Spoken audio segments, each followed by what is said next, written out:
Hello friends, हमारे इस YouTube channel में आप सभी का स्वागत है।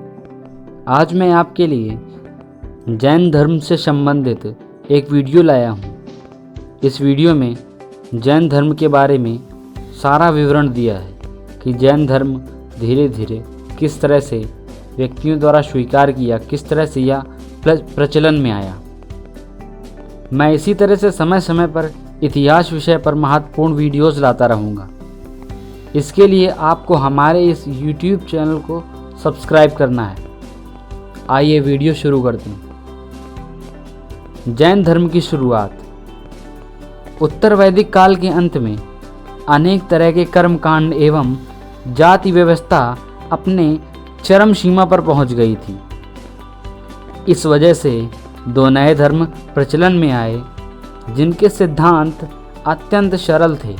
ये सिद्धांत सत्य अहिंसा पर आधारित थे। इन्होंने उस समय चल रही वर्ण व्यवस्था को कोई महत्व नहीं दिया। उस समय उत्तर वैदिक काल के अंत में 4 वर्णाश्रम बनाए गए थे। 4 वर्णों में समाज को बांटा गया था। ये वर्ण थे ब्राह्मण, क्षत्रिय, वैश्य एवं शूद्र।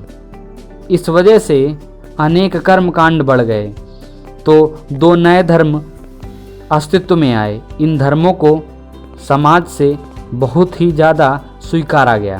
ये धर्म मुख्यतः जैन एवं बौद्ध धर्म थे। सबसे पहले हम लोग जैन धर्म के बारे में जानेंगे। जैन का मतलब होता है जीतना। जैन धर्म के गुरुओं को तीर्थंकर कहा जाता है क्योंकि ये लोग अपनी 10 इंद्रियों पर विजय प्राप्त कर लेते हैं। इसके पश्चात इनको कैवल्य की प्राप्ति होती है। कैवल्य का मतलब सर्वोच्च ज्ञान, टॉप नॉलेज। जैन धर्म में 3 रत्न अत्यंत इम्पॉर्टेंट हैं। कहा जाता है इन रत्नों पर चलकर ही इन शब्दों पर ही चलकर इनसे चलकर व्यक्तियों को ज्ञान की प्राप्ति होती है। ये 3 रत्न हैं। पहला है साम्यक ज्ञान, दूसरा है साम्यक दर्शन, तीसरा है साम्यक आचरण। इससे ज्ञान की प्राप्ति होती है। इससे कैवल्य प्राप्त किया जा सकता है। जैन धर्म में कुल 24 तीर्थंकर हुए हैं जिन्होंने अपनी 10 इंद्रियों पर जीत हासिल की। इसके पश्चात उनको कैवल्य की प्राप्ति हुई। जैन धर्म के प्रथम तीर्थंकर ऋषभदेव को माना गया है। ऋषभदेव को आदिनाथ भी कहा जाता है। ऋषभदेव के बारे में वैदिक काल के ऋग्वेद से पता चलता है।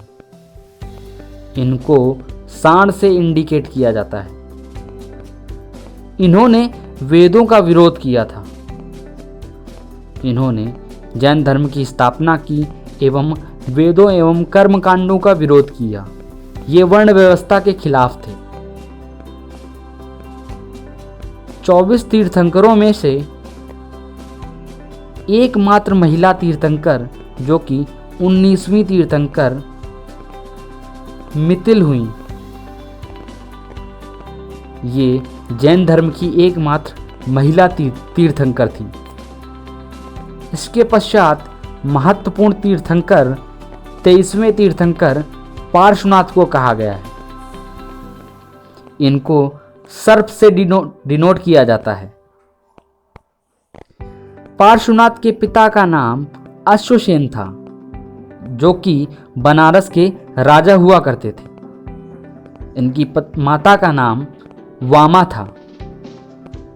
कहा जाता है कि पार्श्वनाथ को उत्तर प्रदेश के मिर्जापुर जिले में समेत पहाड़ पर कैवल्य की प्राप्ति हुई थी।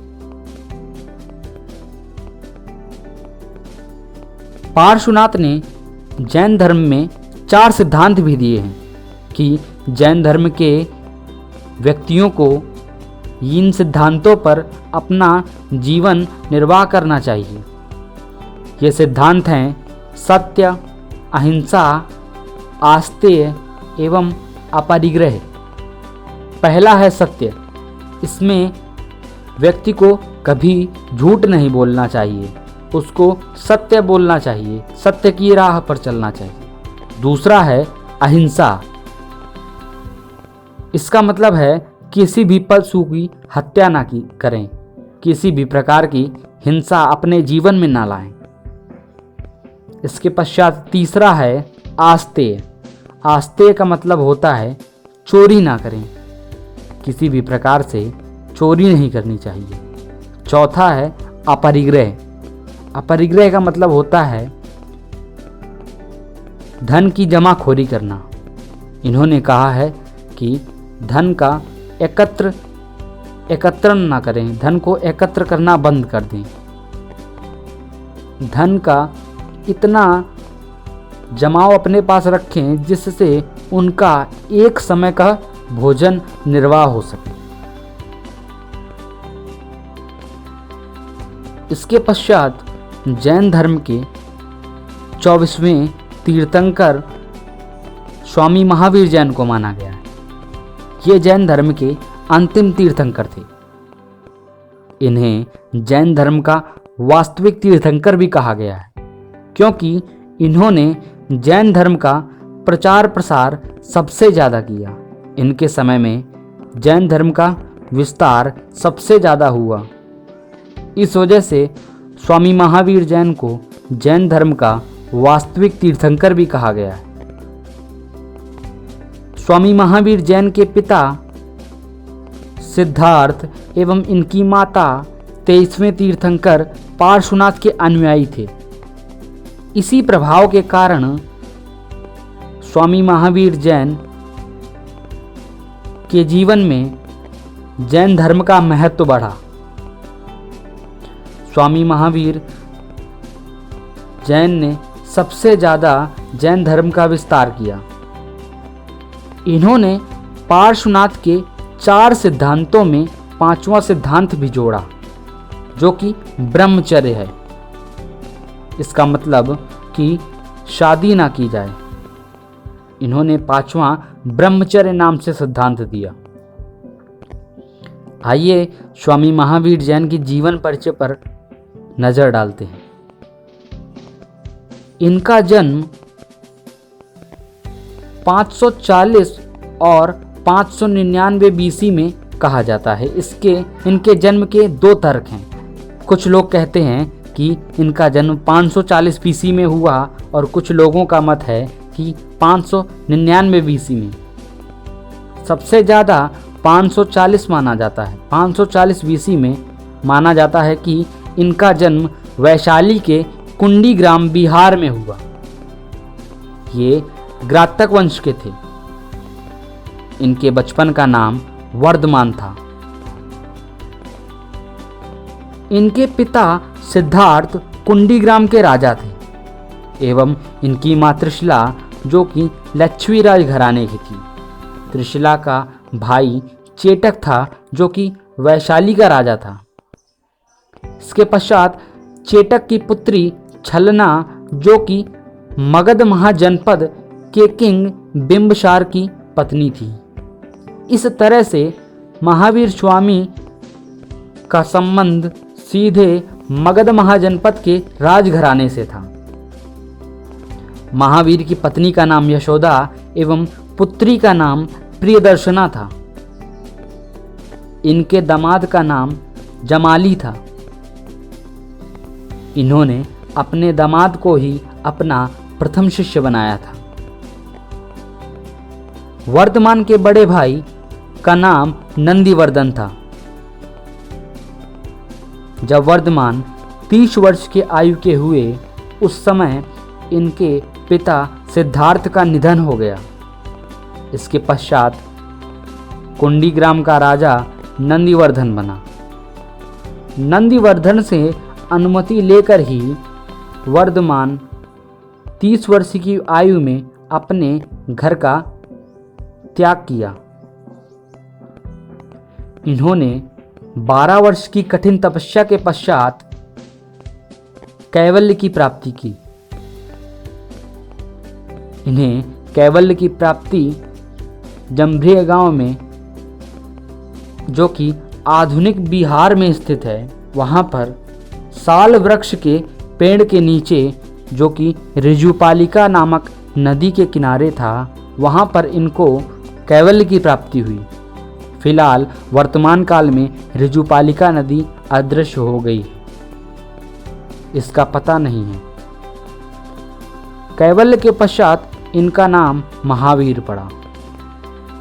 महावीर स्वामी को निकट नाट्य पुत्र भी कहा गया है, जिसका मतलब ऐसा ज्ञात्रक पुत्र जो वेदों पर एवं ग्रंथों पर यकीन न रखता हो। इसके पश्चात स्वामी महावीर जैन ने उपदेश देना शुरू किया। इनका प्रथम उपदेश अर्धमागधी प्राकृत भाषा में पावापुरी में 11 ब्राह्मणों को दिया गया एवं इन 11 ब्राह्मणों को उपदेश देकर इन्होंने 11 गणों में भेज दिया धर्म के प्रचार प्रसार के लिए। शुरू में यह धर्म सबसे ज़्यादा ब्राह्मणों के द्वारा एडॉप्ट किया गया। इसके पश्चात इस धर्म का प्रचलन धीरे धीरे बढ़ा। कुछ समय के पश्चात स्वामी महावीर जैन एवं उनके प्रथम शिष्य जमाली के विचारों में मतभेद आ गया। स्वामी महावीर ने क्रियामाण कर्म का सिद्धांत दिया। इसमें इन्होंने कहा कि कोई कार्य शुरू हुआ है तो खत्म हो गया, वर्क स्टार्टेड मीन्स फिनिश्ड। इसके विपरीत इनके दामाद जमाली ने कहा है, इन्होंने बहुरतवाद का सिद्धांत दिया है। इसमें कहा है जब तक कार्य समाप्त ना हो जाए तब तक उसे समाप्त ना कहा जाए। इस वजह से दोनों में मतभेद हुआ और दोनों में विभाजन हो गया। जो लोग स्वामी महावीर जी से सहमत थे वे उनके साथ रह गए एवं जो जमाली से सहमत थे वे जमाली के साथ चले गए। इनकी मृत्यु पर भी 2 तर्क हैं। जिन लोगों ने इनका जन्म 540 BC में माना है, उन्होंने इनकी मृत्यु 468 BC में मानी है। जो लोग इनका जन्म 599 BC कहते हैं, उन्होंने इनकी मृत्यु 527 BC मानी। इनकी मृत्यु पावापुरी में हो गई थी। इसके पश्चात जैन धर्म के लोगों ने सबसे पहले दिवाली का त्यौहार मनाया है। कहा जाता है कि जैन धर्म के लोगों को पता चला कि महावीर स्वामी की मृत्यु के पश्चात उनकी आत्मा एक जैन नाम के जैन धर्म के भिक्षु सुधर्मा के शरीर में आ गई है। इससे ये लोग प्रसन्न होकर दीपों का प्रज्वलन करते हैं। इस तरह से दिवाली सबसे पहले जैन धर्म के लोगों के द्वारा मनाई गई। जैन धर्म की धार्मिक पुस्तकें प्राकृत भाषा में हैं। अंग, उपांग, पर्व, प्रकीर्णन, आगम, उपागम ये जैन धर्म की कुछ पवित्र पुस्तकें हैं। भद्रबाहु ने एक कल्पसूत्र नामक जैन ग्रंथ लिखा है। जैन धर्म के लोग नाश्वरवादी होते हैं। ये लोग आत्मा को मानते हैं, परमात्मा को नहीं मानते हैं। जैन धर्म के लोग पुनर्जन्म पर यकीन नहीं करते हैं। ये लोग 365 दिन में 108 दिन का व्रत रखते हैं। 108 दिन ये लोग अन्न ग्रहण नहीं करते हैं। कुछ समय के पश्चात जैन धर्म की 2 संगीतियों के बारे में पता चलता है कि जैन धर्म में 2 मीटिंग्स हुई, 2 काउंसिल्स हुई। पहली काउंसिल 300 BC या 298 BC में पाटिलपुत्र में हुई। इसकी अध्यक्षता स्थूलभद्र ने की। इस काउंसिल में जैन धर्म 2 भागों में बटा। पहला श्वेतांबर, दूसरा दिगंबर। श्वेतांबर पार्श्वनाथ के अनुयायी थे। इसका नेतृत्व स्थूलभद्र ने किया। श्वेतांबर जैन भिक्षु ये श्वेत रंग के कपड़े पहनते हैं। श्वेतांबर भिक्षु अधिकांश उत्तर भारत में रहते हैं। इसके विपरीत दिगंबर भिक्षु ये महावीर जैन के अनुयायी थे। इसका नेतृत्व उस काउंसिल में दिगंबरों का नेतृत्व भद्रबाहु ने किया। दिगंबर लोग वस्त्रों का त्याग करते हैं। ये लोग दशों दिशाओं को अपना वस्त्र मानते हैं। दिगंबर अधिकांश दक्षिण भारत में रहते हैं। एक समय कहा जाता है कि एक बार उत्तर भारत में भयंकर अकाल आया। उस समय उत्तर भारत में मगध महाजनपद में मौर्य वंश का शासन चल रहा था और उस समय चंद्रगुप्त मौर्य का शासन चल रहा था 298 BC के लगभग। कहा जाता है उस अकाल से चंद्रगुप्त मौर्य अत्यंत परेशान था। उस समय जैन गुरु भद्रबाहु ने चंद्रगुप्त मौर्य से कहा कि यदि वे उनके साथ दक्षिण भारत श्रवणबेलगोला जाएं और वहां पर पूजा पाठ करें तो उत्तर भारत की जनता इस अकाल से निजात पा सकती है। इस पर चंद्रगुप्त मौर्य भद्रबाहु के साथ दक्षिण भारत चले। भद्रबाहु के साथ अनेक उनके अनुयायी दक्षिण भारत चले गए। वे वहीं पर रह गए। इसी वजह से दिगंबर लोग अधिकांश दक्षिण भारत के कर्नाटक राज्य में श्रवणबेलगोला नामक स्थान पर रहते हैं। चंद्रगुप्त मौर्य ने श्रवणबेलगोला में उपवास करके अपने प्राण त्याग दिए। उपवास के दौरान उन्होंने अन्न ग्रहण नहीं किया। इस वजह से कुछ समय के पश्चात उन्होंने अपने प्राण त्याग दिए। दूसरी काउंसिल जो कि 2 जगह पर पता चलता है। पहला वल्लभी गुजरात में यह दिगंबर की काउंसिल थी। दिगंबर जैन भिक्षु की काउंसिल थी जिसके अध्यक्ष महाकच्चायन बने हैं। श्वेतांबर की काउंसिल मथुरा उत्तर प्रदेश में हुई 512 AD में। इसके अध्यक्ष क्षमाश्रवण बने। कर्नाटक के श्रवणबेलगोला में सबसे अधिक भिक्षु एवं भिक्षुणी रहते हैं। यहाँ पर एक गोमतेश्वर नाम की मूर्ति है जिस पर 30 दिनों तक दुग्ध से उसको नहलाया जाता है, जिसे मस्तकाभिषेक कहा जाता है।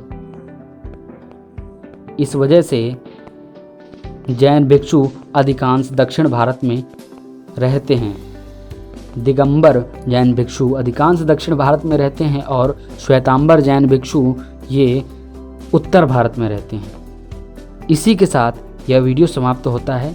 अगले वीडियो में मैं जैन धर्म से संबंधित टॉप 50 प्रश्न लाऊंगा जो कि आगामी परीक्षाओं के लिए अत्यंत महत्वपूर्ण हैं। इन प्रश्नों पर मैंने प्रीवियस ईयर क्वेश्चंस भी शामिल किए हैं जो कि पुरानी कुछ परीक्षाओं में बार बार पूछे गए हैं। Thanks for watching this video friends.